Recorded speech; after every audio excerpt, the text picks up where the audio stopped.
that Let BJP Raghav does Awasthi it and respond BJP to does this. it unapologetically. No apology, And the no only issue regret. standing The is presiding Supreme officer was a BJP councillor. The Solicitor General no less defended him. It almost seems as if the opposition now has a handle to beat the BJP with. You say elections are fair. They say, भाई mayor के election में ये करेंगे तो अगर Lok Sabha election फंस रहा हो तब सोचो क्या करेंगे. Raghav Awasthi. There are 2 points, Rahul. The first is that I would like to ask Mr. Shah as to whether he would also express the same sentiments about the Supreme Court the next time when Satyendra Jain and Manisha Sodhi are denied bail. So when that happens, then of course the Supreme Court is also compromised, and now of course he's all praises for the Supreme Court. The second point is this.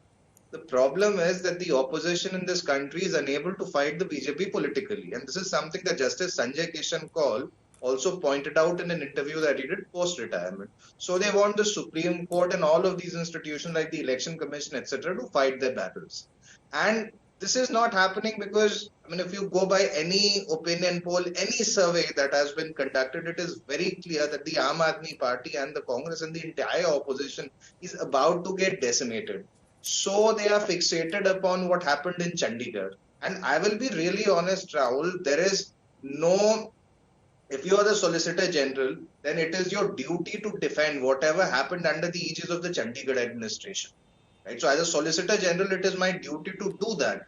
So to give this unnecessarily some sort of give a judicial verdict a political color, then to claim victory is symptomatic of the hypocrisy. And I think the biggest hypocrisy here is this. The Aam Aadmi Party was born out of a movement wherein they said that they wanted to oppose the Congress and all the other parties. And now since they are mired so deeply in corruption that most of their leaders are inside jail, and I think if the ED keeps sending summons and Mr. Kejriwal doesn't respond to any summon, then he will also be in jail very soon. Okay, Jasmine Shah, you didn't respond to the point that if 3 of your councillors decide to support the BJP, you can't blame the BJP for that. In Delhi, you say, हमारे MLA इतने पक्के जी हमें नहीं छोड़ते. If they're leaving you, then that's really on you. If you have the majority, you should have won. Now 14 plus 3 plus 2, 19 for the BJP versus 17 for the AAP and the Congress. The fact is the BJP has the electoral majority.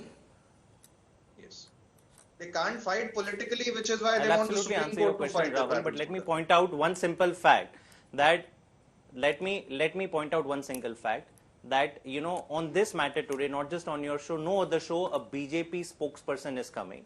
And it's very clear. जब चोरी में आप पकड़े जाते हो, तो you try and shun away. You know, you see people and culprits and big criminals shying away, you know, covering their faces in front of media. Today, this is the position of BJP. This gentleman here is forced to defend BJP. I do not know for what reason, but he too sounds completely unapologetic by this stealing and rigging of election that we have seen happening only in dictatorships. Even he doesn't have the gumption to call out a crime a crime. If the Chief Justice of India has said this is a crime, this person will still not say it is a crime. So it shows that, you know, what values that we have fallen down to today. Anybody who's associated with BJP has become an absolute rowdy, an absolute goon, no holds barred. I will trash democracy, use it as a toilet paper to suit me when I win, but when I lose, मैं कुछ भी करूँगा, खरीदूंगा, I will threaten, and this is what is happening right now in Chandigarh. To your question, Rahul, only one day before the Supreme Court verdict was going to come out, 3 councillors switched over from AAP to the BJP.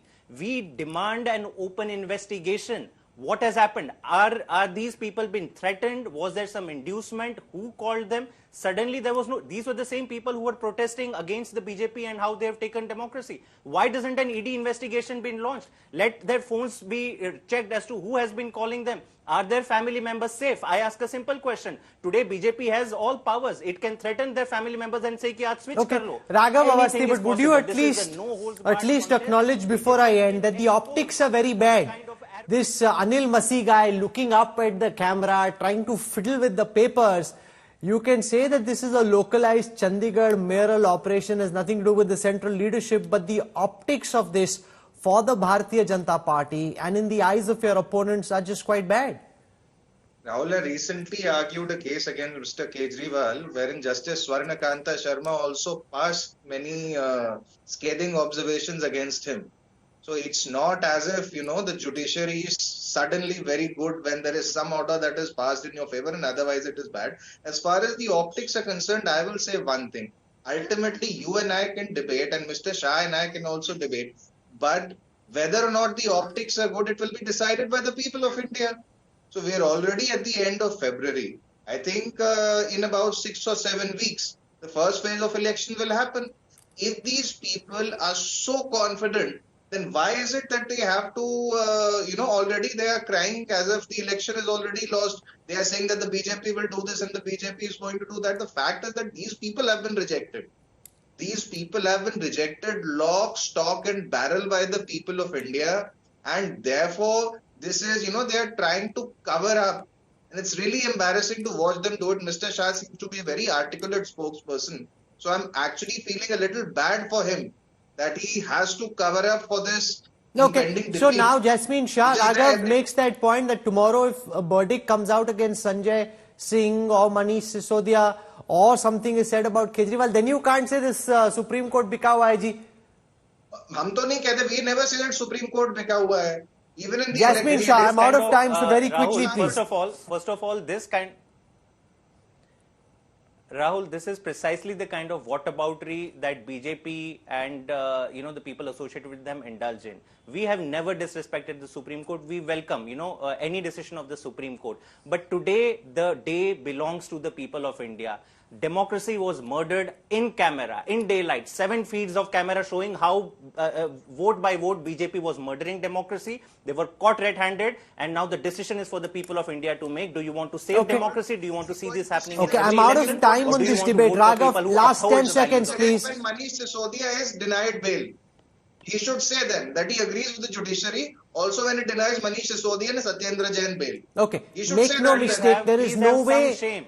There's no way for anyone in the BJP outside to spin this. What happened in Chandigarh was deeply, deeply embarrassing and very problematic. For a small election, Anil Masi going out and trying to fix now on whose behest he did it, whether he was acting of his own volition or did he have the backing of the larger party, that's a matter that can only be debated and investigated. The fact is what he did was supremely wrong, and it's very, very glad that the Supreme Court has come out and spoken out so clearly against this, because fixing an election, no matter how small or how big, is completely unacceptable in any democracy that respects its democratic status.